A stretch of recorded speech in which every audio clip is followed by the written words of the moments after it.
The camera phone felt like a brick in my shaking hand. It screened a tiny window into the apocalypse unfolding below. The sunrise had promised another vibrant day, painting the jagged teeth of the skyscrapers in hues of bruised purple and fiery orange. I'd been up here on the 60th floor observation deck of the old Sterling Tower since 4 a.m., capturing the city waking up, my passion, my escape. Now, the city wasn't waking, it was screaming. It started subtly, a ripple in the calm surface of morning traffic. A minor fender bender on Elm Street, nothing unusual. But then the driver of the black sedan stumbled out, not holding his head or checking his car, but moving with a jerky, unnatural gait towards the other vehicle. He didn't open the door, he ripped it open. The scream that followed was thin, sharp, and cut through the morning air even at this impossible height. My zoom lens, initially focused on the golden hour glow, now framed a horror scene. The man, a dark silhouette against the rising sun, was on top of the other driver, tearing at them with a ferocity that defied human physiology. People around the intersection froze, confused, then scattered. A woman in a business suit tripped, her briefcase spilling papers across the asphalt. The man-thing ignored her, still consumed with its gruesome meal. But then the woman on the ground, the one who'd been driving, began to twitch. Her limbs spasmed, her body arching with a grotesque energy. She stood, slowly, her head lolling to one side, a dark stain spreading across her white shirt. Her eyes were milky, unfocused. She began to shamble, blindly, towards the nearest fleeing pedestrian. No, this isn't happening. This is a movie. This is a nightmare. My brain screamed, but my eyes refused to look away. The incident multiplied, another attack, then another, a viral spread of madness. The dense urban jungle, usually a symphony of honking taxis and distant chatter, was rapidly dissolving into a cacophony of fear. Screams echoed up, no longer thin, but thick, desperate, tearing at the morning stillness. I could see plumes of smoke rising from a few blocks away, hear the faint, sickening crackle of flames. My stomach churned, a cold dread clawing its way up my throat. My photography gear, usually a source of comfort, now felt heavy, useless. My heart hammered against my ribs, a frantic drumbeat against the impending end. The doors to the observation deck hissed open behind me, jolting me back to my immediate reality. I spun around, clutching my camera like a weapon. It was David, the lanky, perpetually bored security guard, his face a mask of shock. "Alex, did you see that? What the hell is going on?" His voice, usually a monotone drawl, was high-pitched, laced with genuine terror. He pointed a trembling finger down at the chaos, his eyes wide. I opened my mouth, but no words came. My throat felt constricted, dry as dust. Then, from the elevator shaft, a guttural groan, a sound that wasn't human. David's eyes snapped to the elevator. The metallic ping announcing its arrival seemed to mock us. The doors slid open slowly, revealing not the usual smiling tourists, but a figure. A man in a Sterling Tower maintenance uniform, his clothes torn, his face a ruin of gray skin and blood. One eye was missing, replaced by a hollow socket. His jaw hung slack, perpetually open, revealing teeth stained crimson. He took a shuffling step out, extending an arm, his fingers twitching, reaching. The moan that escaped him was chilling, full of a hunger that knew no reason, no restraint. David let out a choked cry, stumbling backward. "Oh my God, Mr. Henderson?" He fumbled for the walkie-talkie on his belt, but his hands were shaken too violently. The thing that was Mr. Henderson let out another groan, a hungry sound, and lunged. It was slow, almost clumsy, but terrifyingly relentless. David shrieked, falling over a small decorative planter. The infected maintenance man was on him in an instant, a flurry of snapping jaws and tearing claws. David screamed, a sound that ended abruptly with a wet, sickening crunch. I stood frozen, the horror paralyzing me. The drone of a distant helicopter barely registered against the roar of blood in my ears. I watched, helpless, as the thing that was Mr. Henderson tore into David, the once clean observation deck, now a slaughterhouse. My breath hitched. This wasn't a movie, this was real, and it was just getting started. The world had ended, not with a bang, but with a bite, right here, 60 stories above the city, and I was trapped. My legs finally remembered how to move. Panic, cold and sharp, cut through the shock. My camera, forgotten, slipped from my fingers, hitting the polished floor with a muffled thud. I scrambled backward, away from the feasting horror, my eyes darting around the observation deck. Windows, too high. Locked emergency stairwell door, my only hope. I fumbled with the heavy steel bar that secured the stairwell door. My hands were slick with sweat, making the metal feel impossibly cold and smooth. The guttural sounds behind me intensified. I risked a glance. Mr. Henderson was still hunched over David, but his head snapped up, his milky eyes fixing on me. A fresh smear of crimson painted his chin. He let out a low, hungry growl. He saw me. He knows I'm here. The bar finally twisted. The heavy door groaned open, revealing a dark, concrete stairwell, spiraling down into the unknown. I didn't hesitate. I threw myself through, slamming the door shut with all my strength.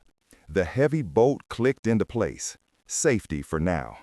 But the image of Henderson's dead eyes, David's final choked cry, burned into my mind. This was surviving the first zombie attacks in a dense urban jungle, and the lesson was immediate. Hesitation means death. The stairwell was a tomb.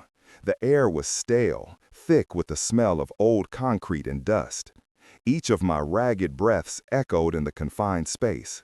My heart still hammered, a frantic woodpecker against the silence. I leaned against the cold wall, willing my legs to stop shaking, trying to force oxygen into my screaming lungs. 60 floors. 60 floors of descent into whatever fresh hell awaited me on the street. My mind raced, replaying the last few minutes. The city, my city, the one I loved to photograph, the one I knew like the back of my hand, was gone, replaced by a nightmare. What about my apartment, my friends, my family, miles away in the suburbs, hopefully safe, hopefully unaware? A new terror, colder than the stairwell air, settled in my gut. What if they weren't? What if it was everywhere? I pushed off the wall. No time for that, Alex. Survive first, worry later. I started down, each step tentative, ears straining for any sound. The only light came from the occasional emergency exit sign, a green glow against the oppressive darkness. The silence between floors was unnerving, broken only by the squeak of my sneakers and the frantic rhythm of my own pulse. I thought of the map of the city I carried in my head, the shortcuts, the forgotten alleys, the old service tunnels I'd explored in my urban photography adventures. My knowledge of this dense urban jungle had always been a hobby, a fascination. Now it was my only weapon. My survival depended on it. Around the 50th floor, I heard it, a faint scraping sound from below, followed by a muffled thud. I froze, pressing myself against the wall, straining my ears. Had someone else made it to the stairwell, or was it one of them? The thought made my skin crawl. The tight confines of the stairwell, a sanctuary moments ago, suddenly felt like a death trap. No escape, nowhere to run if one of those things came shambling up the stairs. I crept down, my hand gripping the cold metal railing, each step measured, careful. The sounds grew louder, a dragging noise, a wet sniffing, and then that low, guttural moan. It was definitely an infected, and it was coming up. Panic threatened to overwhelm me again. I couldn't go up. Mr. Henderson was there. I couldn't go down. It was there. I was caught between two horrors, a gruesome sandwich filling. My eyes darted around, searching for an alternative. A window? No. A side door? There were only solid, unmarked concrete walls. Think, Alex, think. My gaze fell on a small, recessed service panel, barely noticeable, next to a water pipe. I'd seen these before in other old buildings, access points for utilities. Maybe a ventilation shaft? A slim chance, but a chance.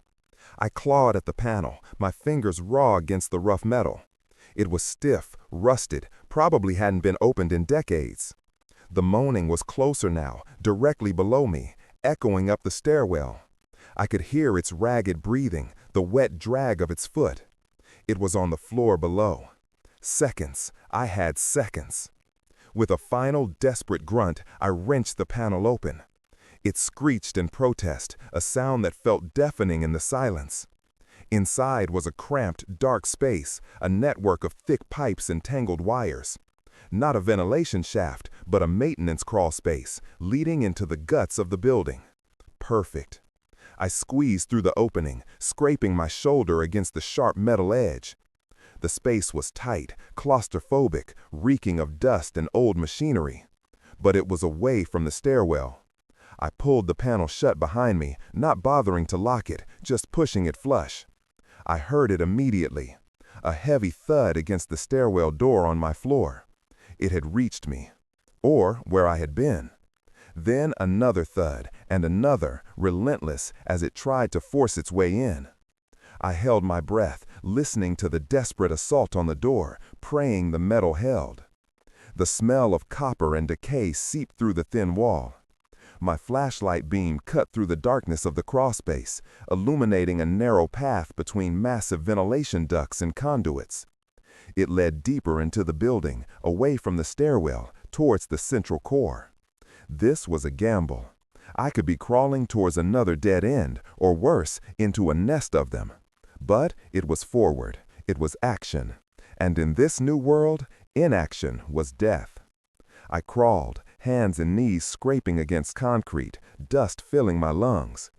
The sounds of the infected outside the stairwell door slowly faded, replaced by the thrum of the building's ancient systems.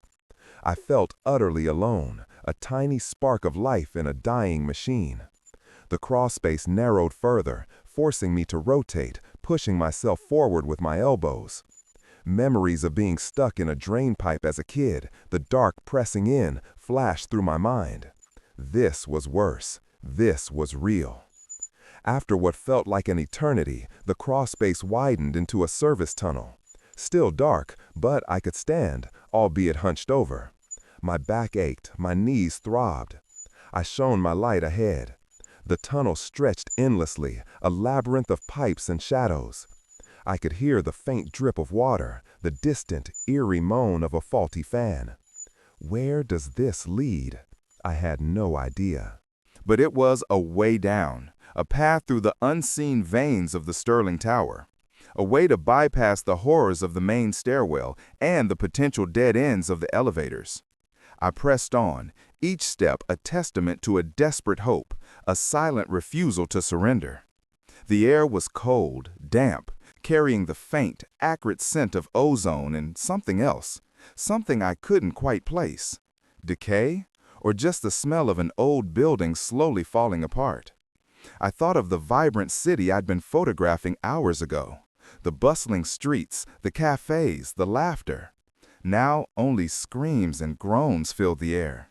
The contrast was a brutal punch to the gut. The world was upside down, the rules were gone, and my only guide was instinct, adrenaline, and a desperate need to survive.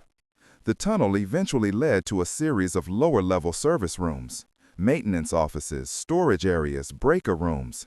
Each one was a potential trap, a hidden danger. I moved through them like a ghost, flashlight beam cutting through the dust, always checking corners, always listening. The silence was unnerving, broken only by my own ragged breathing and the distant muffled thuds and shouts from the world outside, a world gone mad. In one office, a flickering computer monitor displayed a garbled news report.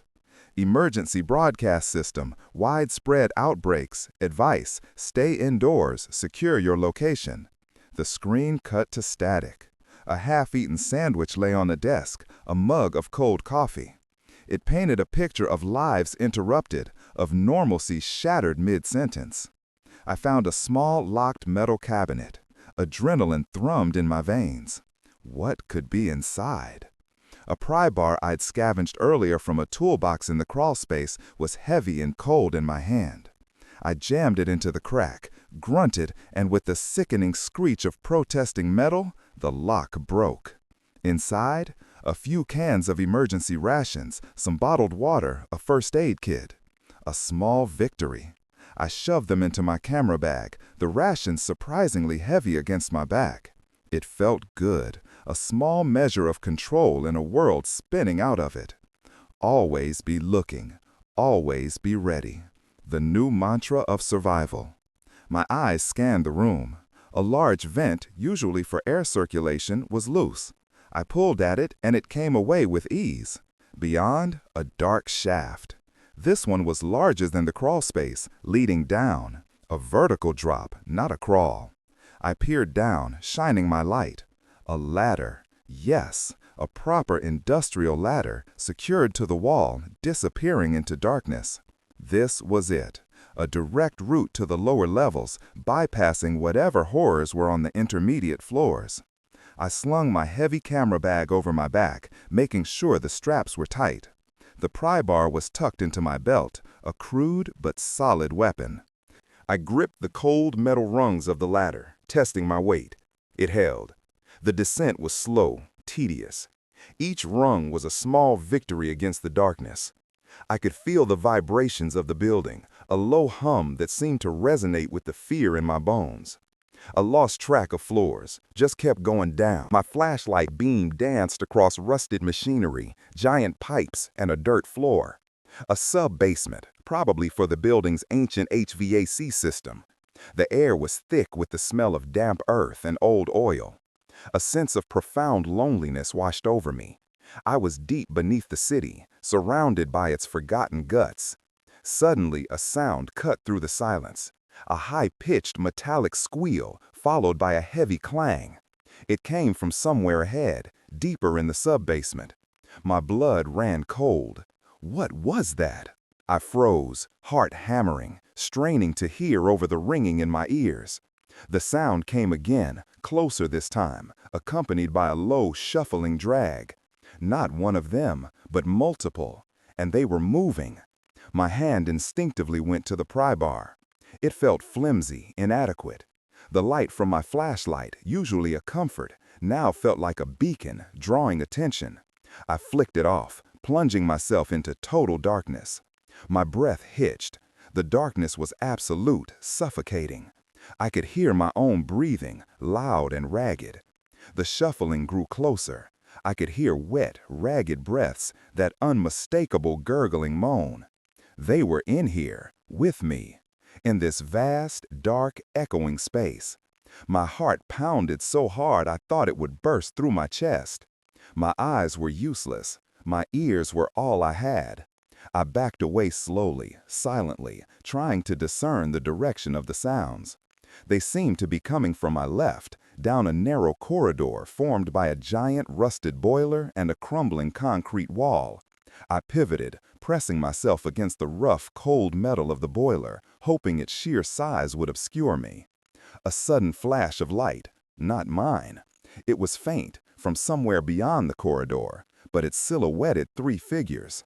They were tall, gaunt, their movements erratic, twitching. They shuffled into view, their heads snapping around, as if searching. Their moans echoed, amplified in the cavernous space. Three of them, my mind screamed. I could take one, maybe two with the pry bar, but three, in this darkness? It was a death sentence. They stopped, swaying, their heads tilted as if listening. Had they heard me? My breathing was shallow, barely there. My entire body was rigid, frozen in place. I could feel the metallic tang of fear in my mouth. One of them let out a low, drawn-out gurgle, its head swinging directly towards my position. No, don't look, don't see me. I remembered a trick from my urban exploring days. If you're stuck, use the environment.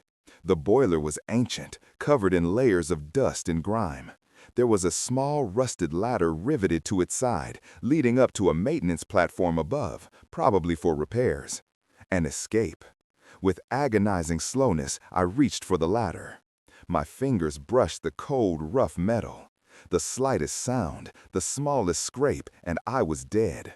The infected were still, unmoving, but their heads were still pointed in my general direction.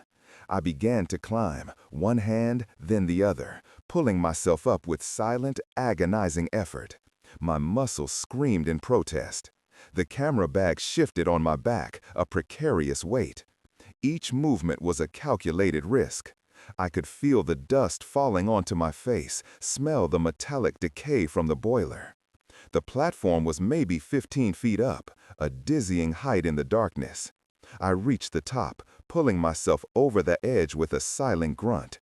I lay flat on the narrow grating, utterly still, trying to control my breathing. Below, the infected resumed their slow, shuffling movements, their moans echoing in the vast space. They hadn't seen me, not yet. The platform offered a temporary reprieve, a moment to catch my breath and observe. I risked a small peek over the edge. The 3 infected were now moving down the corridor, drawn by the distant, flickering light I'd seen earlier. They were heading away from me. A surge of relief, potent and sweet, washed over me. I pulled myself fully onto the platform, sitting with my back against the cold, iron casing of a massive pipe.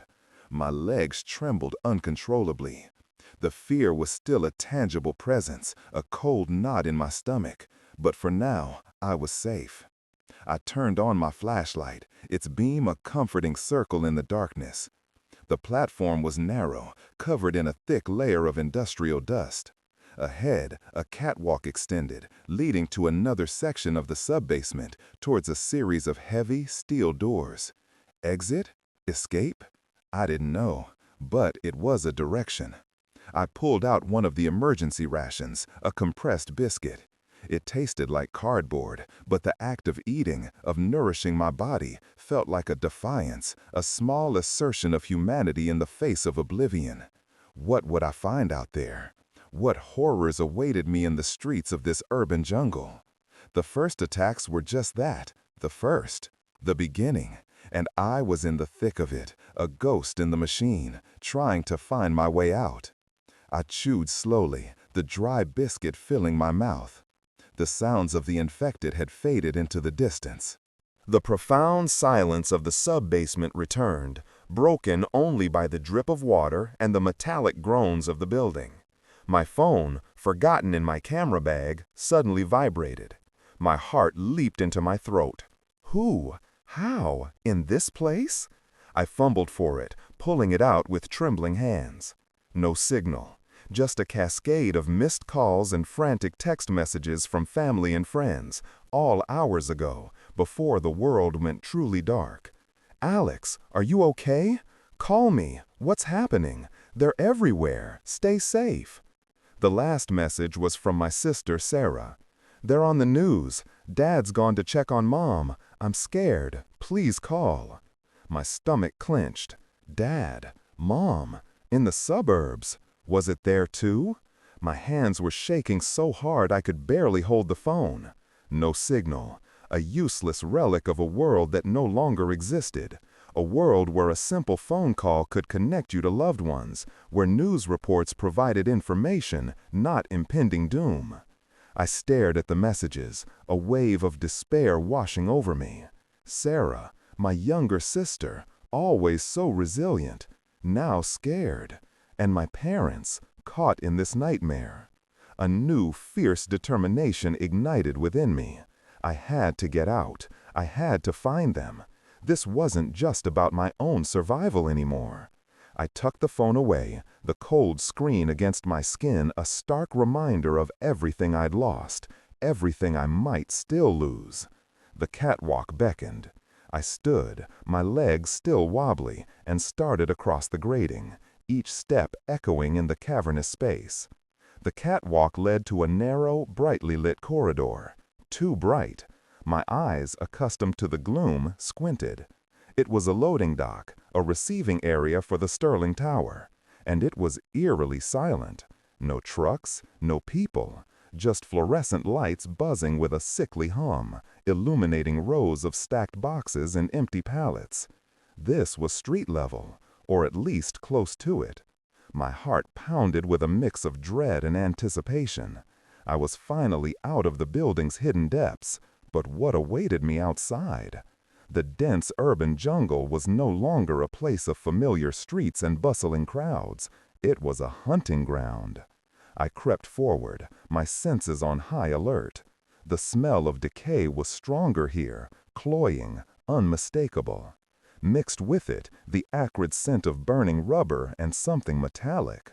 Fear was a constant companion now, a low thrum beneath my skin. A large overhead loading door, half open, offered a sliver of light. I peered through the gap. Main Street, or what used to be Main Street. It was carnage. Cars were strewn haphazardly, some overturned, some burning, belching black smoke into the sky.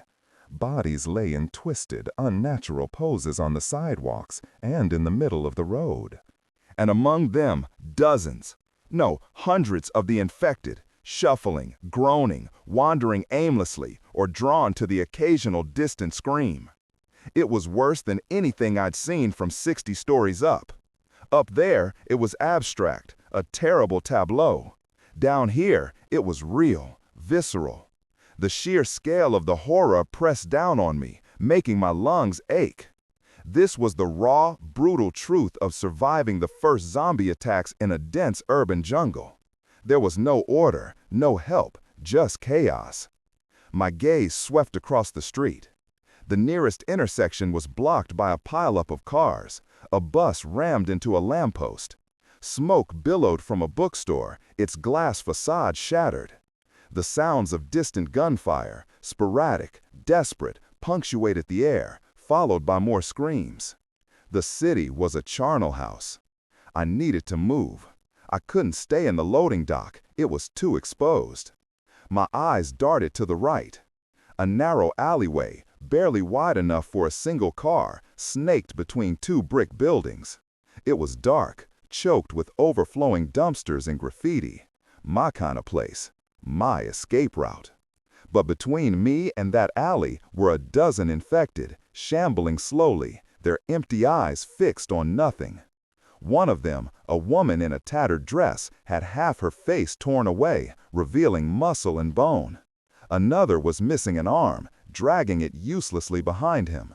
The sight made my stomach heave. I took a deep breath, trying to calm the frantic beating of my heart. Plan. Don't panic. I had the pry bar. It was better than nothing. I had to be smart. I had to be fast. My gaze fell on a stack of empty plastic crates near the loading door. Lightweight, loud. A distraction. A risky one. I grabbed a crate, my hands clammy. The plan was simple. Throw it, draw their attention away from the alley, and sprint. Simple, but terrifying. My life depended on it. I counted 3 infected closest to the alley. 3 too many. I took another deep, shuddering breath. Here goes nothing, I whispered to the empty loading dock. With a grunt, I hurled the plastic crate as hard as I could down Main Street, away from the alley. It bounced off an abandoned taxi with a clatter, then skittered across the pavement, coming to rest near a burning newsstand. The sound, sharp and sudden, did exactly what I hoped. Heads snapped up. A few moans, then a slow, deliberate shuffle as a handful of the infected turned and began to shamble towards the noise. They were slow. I was fast. Go! I burst out of the loading dock, adrenaline screaming through my veins. My feet hit the cracked asphalt, my muscles screaming in protest. I sprinted towards the alley, my eyes fixed on the dark opening, ignoring the chaos around me, ignoring the fresh scent of death. One infected, an older man in a torn suit, was closer than I thought. He lurched towards me, his hands reaching, his mouth open in a silent, hungry scream. I didn't slow down. I veered sharply, giving him a wide berth. feeling the chilling brush of his tattered sleeve against my jacket. I didn't dare look back. I just ran, pumping my legs, my lungs burning. The alley was a dark tunnel, inviting and terrifying. I plunged into it, skidding on a slick patch of grime, catching myself before I fell. Inside the alley, the sounds of the street receded, muffled by the towering brick walls. The air was thick with the stench of garbage, stale urine, and something else, a faint, sweet smell of decay that was becoming sickeningly familiar.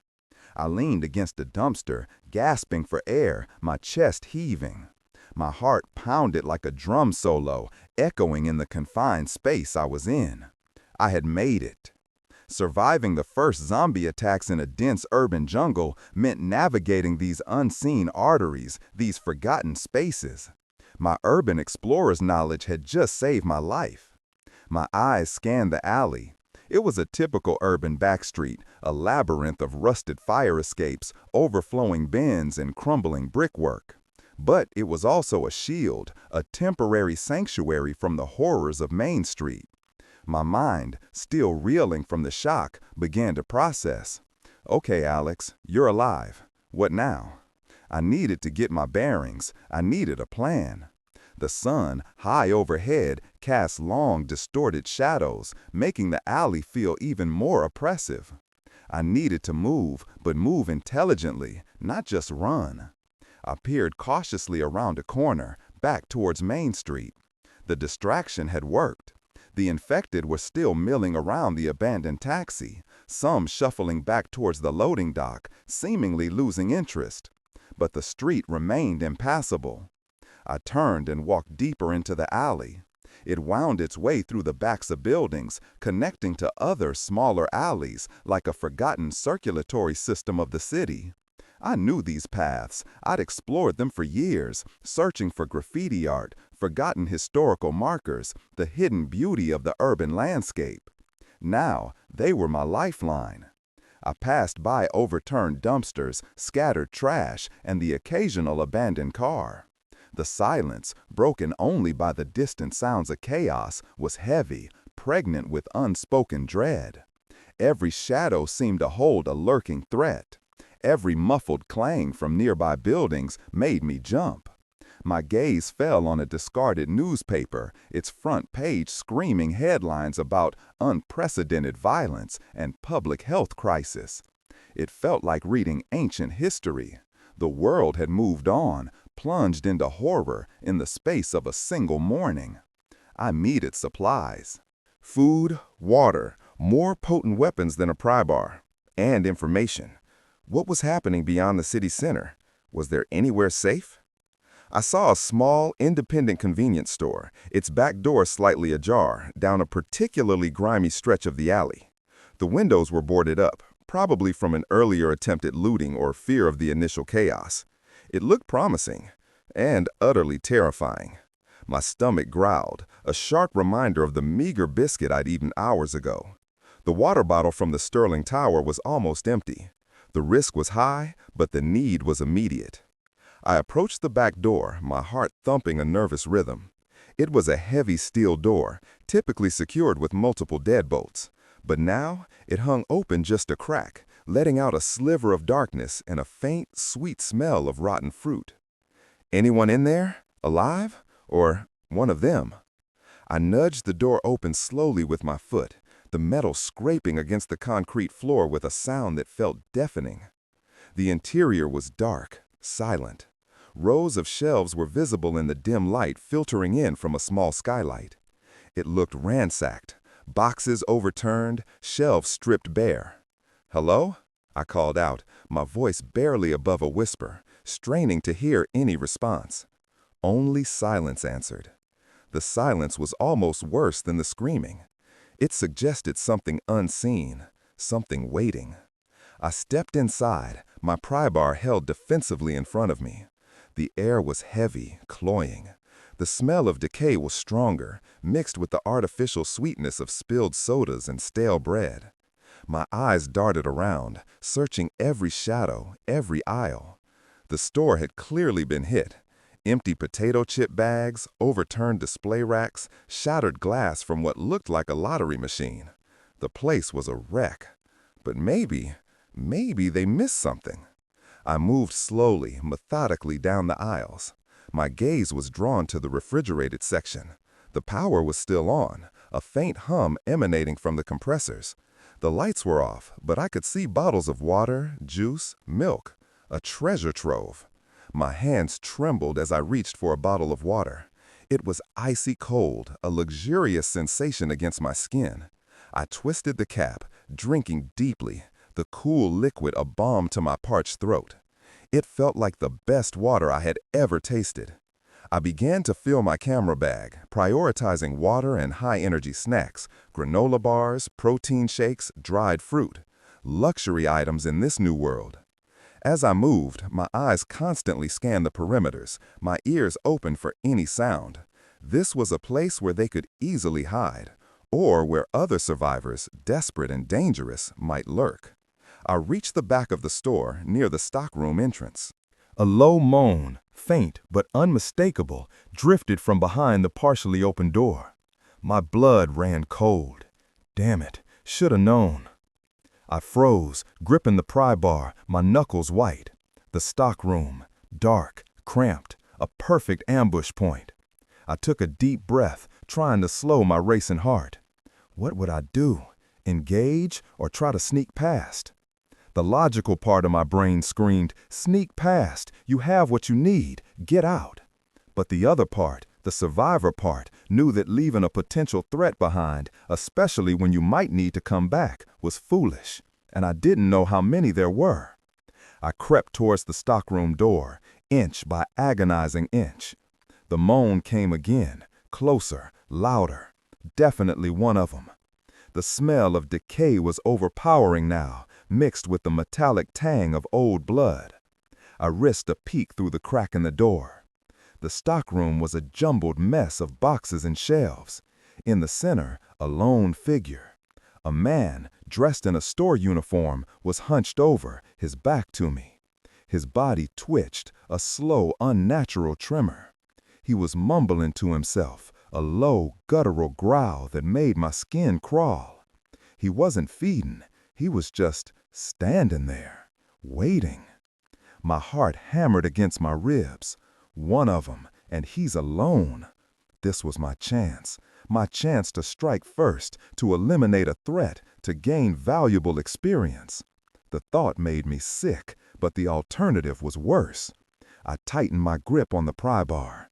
It felt heavy, cold, solid. My weapon, my defense. I took a deep, shaky breath and pushed the door open, ready to strike. The door groaned, a loud protest and screech that echoed in the silent store. The infected man's head snapped up. He spun around, revealing a face ravished by infection, eyes milky and dead, jaw hanging slack. He saw me. He let out a guttural roar, a sound of pure, unadulterated hunger, and lunged. He was faster than I expected, a blur of motion. I reacted purely on instinct, swinging the pry bar in a wide, desperate arc. The heavy metal connected with something solid, a sickening crunch that vibrated up my arm. The infected stumbled, his head jerking back, but he didn't fall. He just roared again, a fountain of black fluid erupting from his nose and mouth, and kept coming. "Aim for the head, Alex." The lessons from the movies, from the endless hours of zombie games, suddenly became terrifyingly real. I swung again, this time aiming for his temple. He ducked slightly, and the blow glanced off his shoulder, spinning him around. He was closer now, his ragged breathing hot on my face, his hands reaching. I could smell the rot on him. It was repulsive, sickening. I backed away, stumbling over an overturned box of cereal, but maintaining my distance. He shuffled after me, relentless, unwavering. My heart was a frantic drum, my vision narrowing to just him, just the threat. I parried another lunge, deflecting his grasping hands with the pry bar, using its length to keep him away. He was strong, surprisingly so, his grip like iron. I could feel the raw power behind his movements. With a desperate cry, I swung the pry bar one last time, putting all my weight, all my fear, all my rage into the blow. It connected with the side of his skull with a wet, shattering thud. His head snapped unnaturally, and he crumpled, hitting the floor with a heavy, sickening slump. He twitched once, twice, then went still. Silence. Absolute silence. My chest heaved, my breath coming in ragged gasps. The pry bar felt impossibly heavy in my shaking hands. I stared at the fallen form, at the dark pool spreading beneath its head. I had done it. I had killed it. And the act, while necessary, was horrific. My stomach lurched, and I turned away, leaning against a shelf, fighting the urge to vomit. My hands were trembling uncontrollably. My body was slick with sweat. The metallic smell of blood filled my nostrils. This was a new kind of horror, a primal, visceral experience. Surviving the first zombie attacks in a dense urban jungle meant crossing lines I never thought I would. I forced myself to breathe, to calm down. It's dead. You're safe. For now. I turned back to the stockroom. My flashlight beam illuminated the scene. The infected man lay still. I noticed a small first aid kit on a shelf and a utility belt hanging from a hook. Standard store equipment. I grabbed the kit. A small knife, bandages, antiseptic wipes. More crucial supplies. I also found a roll of duct tape. In the apocalypse, duct tape was gold. I quickly ransacked the rest of the stockroom, finding more bottled water, a forgotten box of crackers, and a few cans of soda. These were small victories, but each one fueled a desperate hope. I stepped out of the stockroom, the adrenaline slowly receding, leaving behind a profound exhaustion. The sun had shifted, casting the store in an even gloomier light. I had to get out. The alley was my path to freedom, or at least to the next unknown. I made my way back to the partially open back door, pushing it wide open. The alley was still deserted, silent. The distant sounds of the city were a constant reminder of the chaos, but here it was quiet. Too quiet. I stepped out, closing the door behind me, and looked up at the sky. It was late afternoon now, the sun beginning its descent. The orange glow reflected off the high-rises, painting a beautiful yet horrifying tableau. The air was still thick with smoke, now carrying a new scent, that of death, fresh and abundant. I needed to cover more ground. I needed to move faster, but without drawing attention. The alleys were good, but they were winding, slow. My mind turned to the forgotten veins of the city, the subway tunnels. I knew a few old, disused entrances, bricked up and forgotten, remnants of abandoned lines or emergency exits. They were dark, dangerous, but they offered a direct, subterranean path through the heart of the dense urban jungle, potentially bypassing miles of dangerous streets. My closest entry point was maybe a mile away, beneath an old, abandoned theater. It was a long walk through the twisting alleys, but it was doable. I started moving, maintaining a low profile, ducking behind dumpsters, moving swiftly from shadow to shadow. My pry bar was still clutched in my hand, a silent promise of defense. The air grew cooler as the sun dipped lower, casting longer, more menacing shadows. Every creak, every distant moan sent a jolt of fear through me. I passed by more signs of the apocalypse, abandoned cars with doors flung open, shattered windows, the chilling silence of once bustling cafes. It was a ghost town, populated by shadows and monsters. As I neared the theater, I heard it, shouting, human voices. From the alley ahead, around the corner of the theater building. Not screams of terror, but angry, desperate yells. I froze, pressing myself against a crumbling brick wall. Other survivors. My heart hammered. Was this a good thing or another threat? In this new world, humans could be just as dangerous, if not more so, than the infected. Desperation brought out the worst in people. I crept forward, inching towards the corner, peering cautiously around it. Two men, their clothes ragged, their faces streaked with dirt and fear, were fighting over something near a pile of garbage bags. One had a rusted pipe, the other a broken bottle. They were yelling, shoving each other, their desperation palpable. "I saw it first, you bastard!" one of them shrieked, lunging with the broken bottle. The other parried with the pipe, grunting. Between them, a small, overturned cooler, probably containing some meager scavenged food. Their fight was desperate, pathetic, and terrifying. My mind raced. Could I help? Could I intervene? Or would I just become another target? The thought of drawing attention to myself, of getting caught in their desperate struggle, made my skin crawl. And what if their fighting drew the infected? As if on cue, a low moan drifted from further down the alley. It was faint, but unmistakable. The fight froze. The two men, their faces suddenly pale, stared at each other, then in the direction of the sound. The monster was coming. This was my chance. My path to the subway entrance was clear, just beyond them. I could slip past, unseen, while they were distracted by the impending threat. It felt selfish, cowardly, but was it? In this world, every second was a choice between life and death. What would you have done? I still don't know if I made the right choice. I made my decision. With a silent prayer, I moved. I pressed myself against the wall, flattening my body, and ghosted past the two men, who were now stumbling away from the approaching moan, their fight forgotten in the face of a greater terror. They didn't see me. They were too consumed by their own fear. I reached the theater, its once grand facade now crumbling, its marquee dark and broken. The subway entrance was just around the side, a heavy steel door now partially obscured by overgrown weeds and a fallen sign. They didn't see me. They reached the theater, its once grand facade now crumbling, its marquee dark and broken. The subway entrance was just around the side, a heavy steel door now partially obscured by overgrown weeds and a fallen sign. The sounds of the fighting men and the growing moans of the infected faded behind me. I had left them to their fate. A knot of guilt tightened in my stomach. But I was alive, and I had a destination. The steel door was old, rusted, its hinges groaning in protest as I pulled at it. It was locked, of course. My pry bar, my trusted companion, felt heavy in my hand. I jammed it into the gap between the door and the frame, grunting with effort. The old metal screamed as I applied pressure.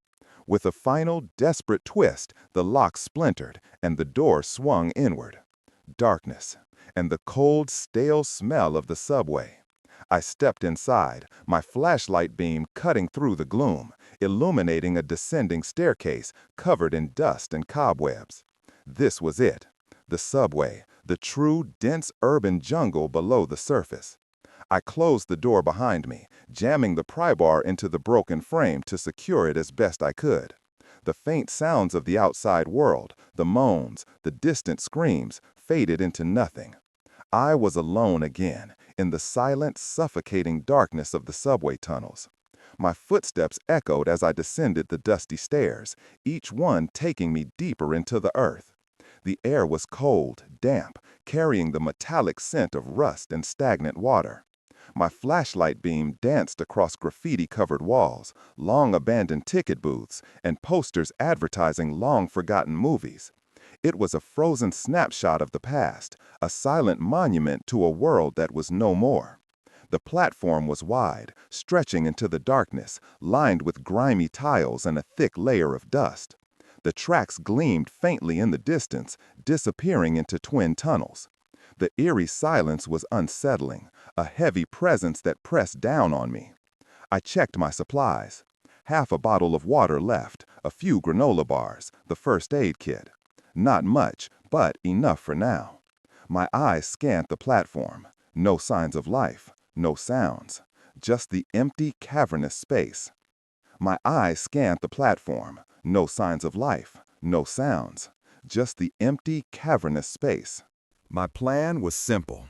Follow the tracks, deeper into the city's underbelly, hoping to emerge on the other side, perhaps near an exit that would lead me closer to the outskirts, closer to home. But the subway was a maze, and a silent one, and that was the scariest part. Suddenly, a faint scraping sound from the darkness of the tunnel ahead. I froze, my heart leaping into my throat.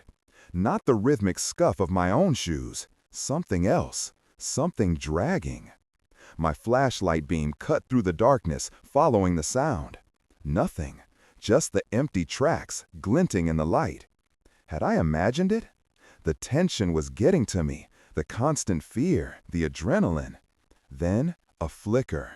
A tiny, almost imperceptible movement in the periphery of my light, deep in the tunnel. My breath hitched. It was there. Something.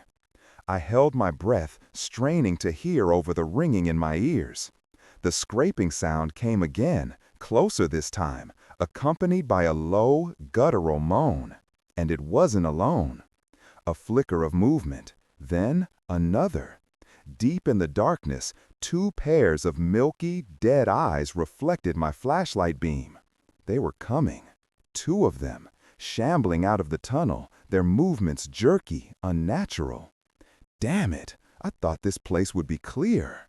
I backed away slowly, clutching the pry bar. The platform was wide, but finite. Nowhere to run, nowhere to hide in this open space. My only option was to engage or retreat into the darkness of the other tunnel. The infected emerged fully onto the platform, their moans echoing in the cavernous space.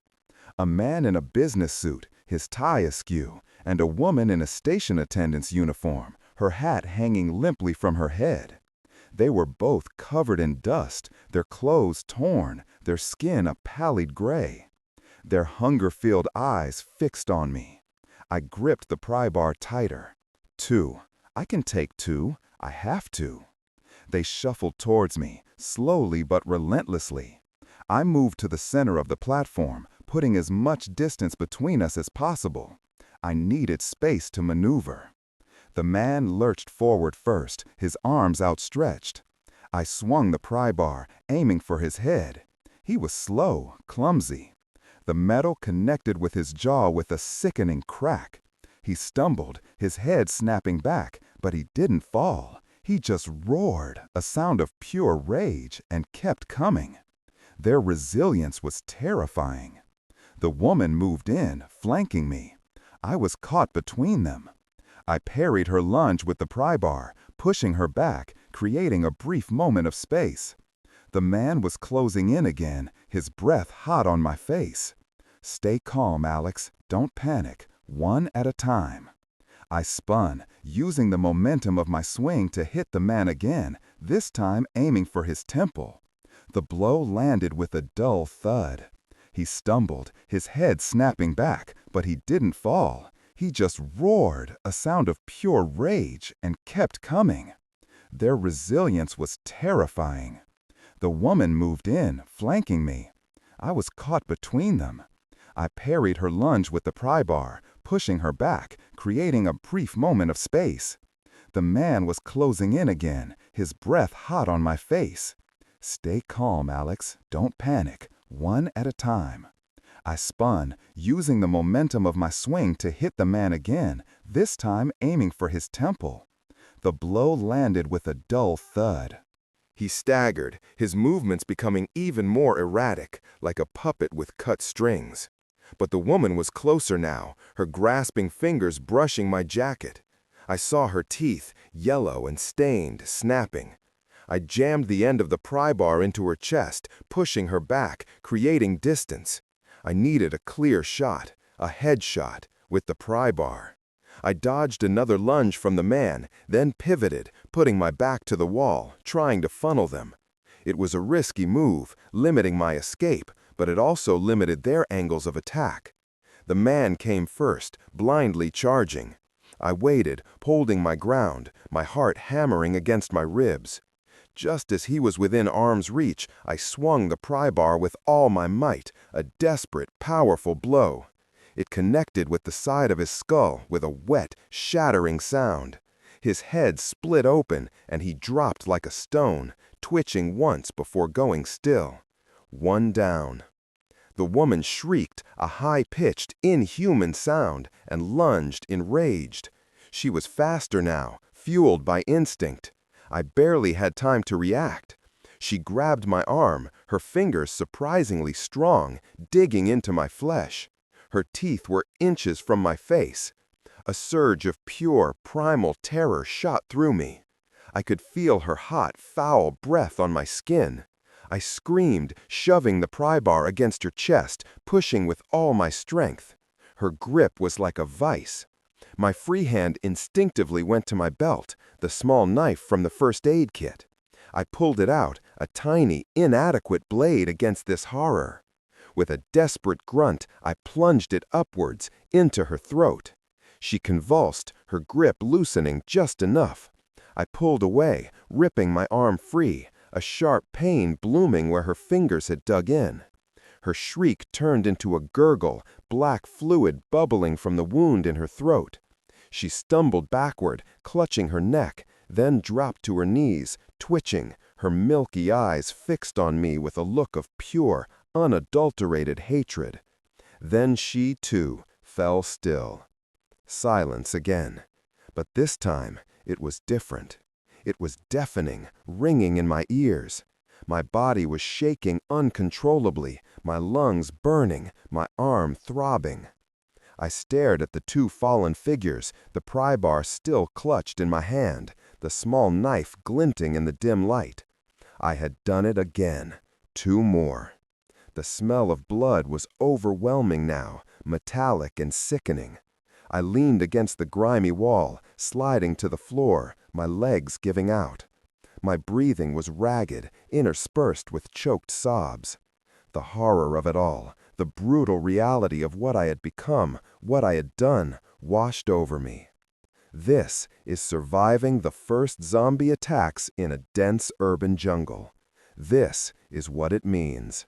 Killing, fighting, constantly. I forced myself to stand, to push down the nausea, to suppress the fear. I couldn't afford to break down. Not now, not ever. I had to keep moving. I checked my arm. 4 dark, angry red marks stood out against my skin where the woman had gripped me. No broken skin, no bites, just bruising. A close call, too close. My heart still hammered, but a cold resolve was setting in. I was getting better at this, faster, more brutal. And that thought, terrifying as it was also a source of strength. I collected my thoughts, looking at the 2 dead infected. They wouldn't be bothering anyone anymore. I picked up my pry bar, wiping the blood on my already grimy jeans. The tunnel ahead, I had to keep going. I shone my flashlight down the tracks. The darkness stretched endlessly.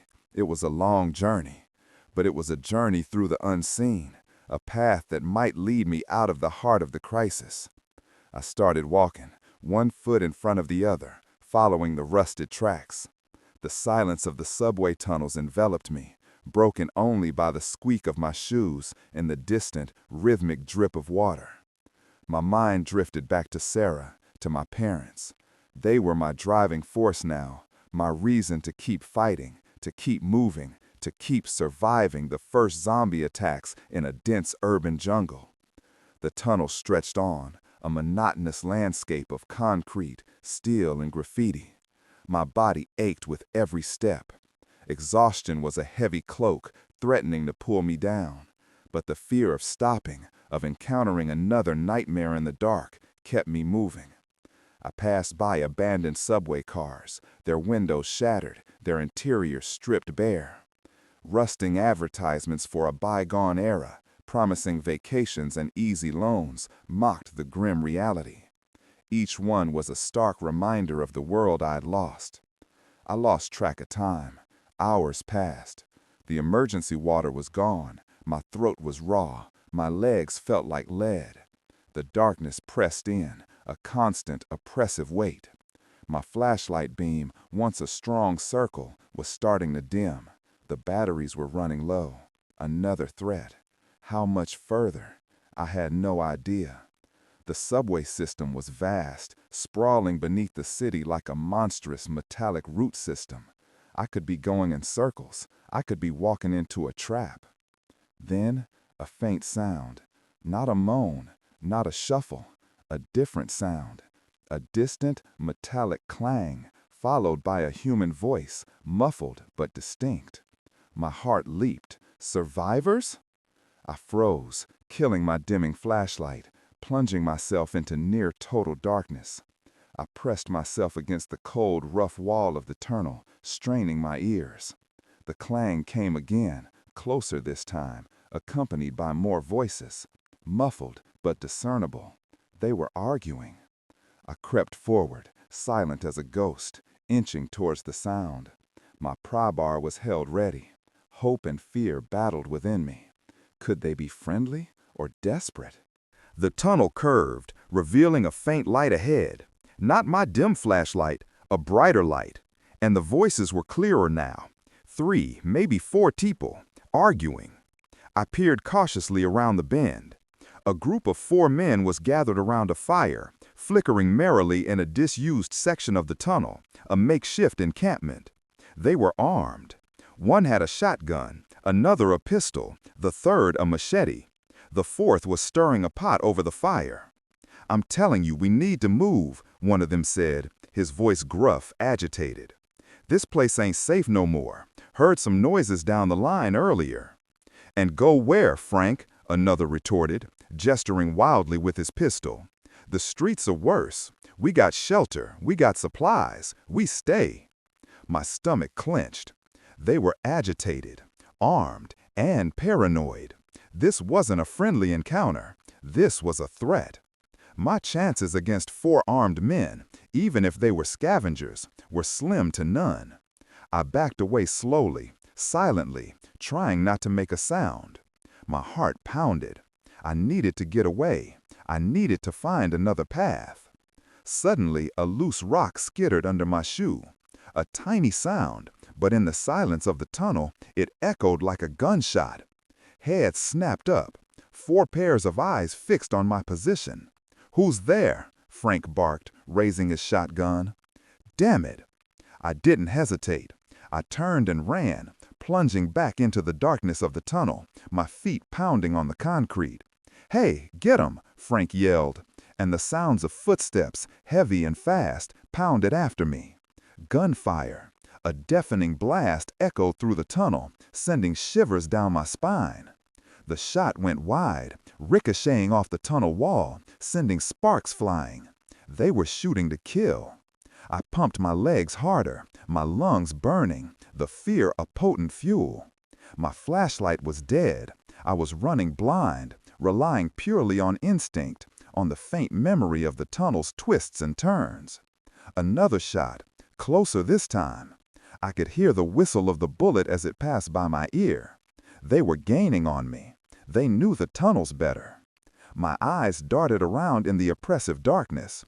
I needed to hide. I needed to break line of sight.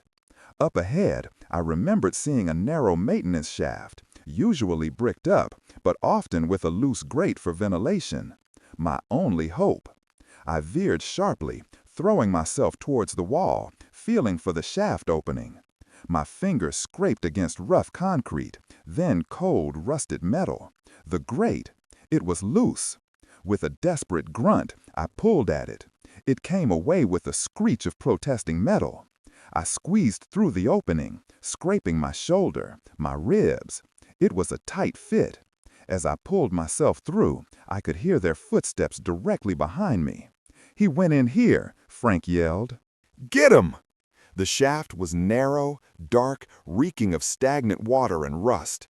I scrambled forward, hands and knees raw, ignoring the pain. It was a ventilation shaft, a maze of cramped spaces and dusty pipes.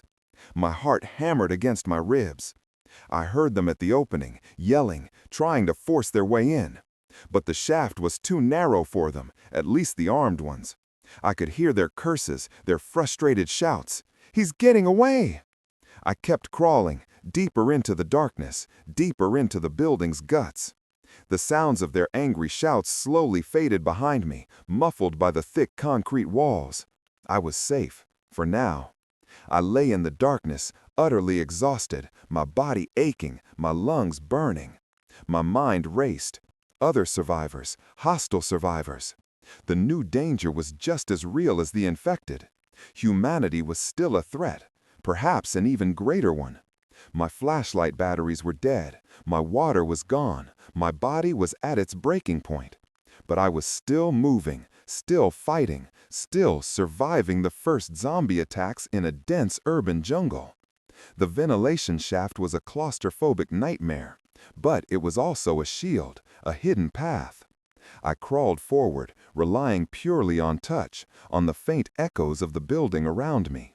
The air was stale, thick with dust, but it was air, and it was leading somewhere. After what felt like an eternity, the shaft ended. A small circular opening, covered by a rusty grate, led downwards. I pushed at the grate. It was stuck. I kicked at it, grunting, putting all my weight behind it. With a groan of tortured metal, it gave way, falling to the floor below with a clang. I lowered myself through the opening, dropping perhaps 6 feet onto a soft pile of something. Dust? Debris? I coughed, swatting at the air. My head hit something hard, a sharp pain. When my vision cleared, I realized where I was. A derelict boiler room, similar to the one in the Sterling Tower, but smaller, more confined. Old, rusted machinery lay scattered, covered in years of grime. And in the center, a massive, ancient boiler, cold and silent. A sliver of moonlight filtered through a high, broken window, illuminating the dust motes dancing in the air. Night had fallen. The city, my dense urban jungle, was now a kingdom of shadows and monsters. I stood, brushing myself off, my body protesting every movement. My head throbbed. I needed to rest. I needed to gather my strength. But where? My gaze fell on the massive boiler. It was old, probably hadn't been used in decades. And it had a small hatch-like door, half open. An access panel for maintenance, large enough for a person to squeeze into. A perfect hiding spot, a temporary sanctuary. I peered inside. Dark, musty, but dry. I squeezed in, pulling the hatch shut behind me, plunging myself into complete darkness. The confined space was small, hot, but it was safe, hidden. I leaned against the cold metal, my legs drawn up, my head bowed. The physical exhaustion was overwhelming, but the mental anguish was worse. The faces of the infected, the sounds of their moans, the image of David, of the 2 scavengers flashed through my mind. The horror of it all. My hand instinctively went to my pocket, searching for my phone. Useless. Dead. But the need for connection, for a voice, for a moment of normalcy was overwhelming. I curled into a ball, my body trembling, tears stinging my eyes. The first day, the first attacks, and I was already broken. No, a fierce spark ignited within me. Not broken, changed. I had survived, I had fought, I had killed, and I was still here, still breathing, still determined. Sarah, my parents, I had to find them. I closed my eyes, trying to conjure their faces, their voices. They were my reason, my purpose. And as long as I had that, I had hope. Outside, the distant sounds of the city at night, more screams, more explosions. The low, constant moan of the infected. The city was burning, dying, transforming. But within the cold, dark confines of the boiler, I was alive. And I would keep fighting. 1 hour, 1 minute, 1 breath at a time. This was my new reality. This was surviving the first zombie attacks in a dense urban jungle. And the night was long, full of terrors yet to be discovered. I heard a faint, rhythmic scratching sound from outside the boiler. Not a shuffle, a deliberate, almost methodical scrape. It was close, too close. My heart leaped into my throat. Had something found me? Was this tiny sanctuary already compromised? I held my breath, straining to hear over the frantic pounding of my own pulse, praying for the dawn. What was making that sound? And would it find me before morning?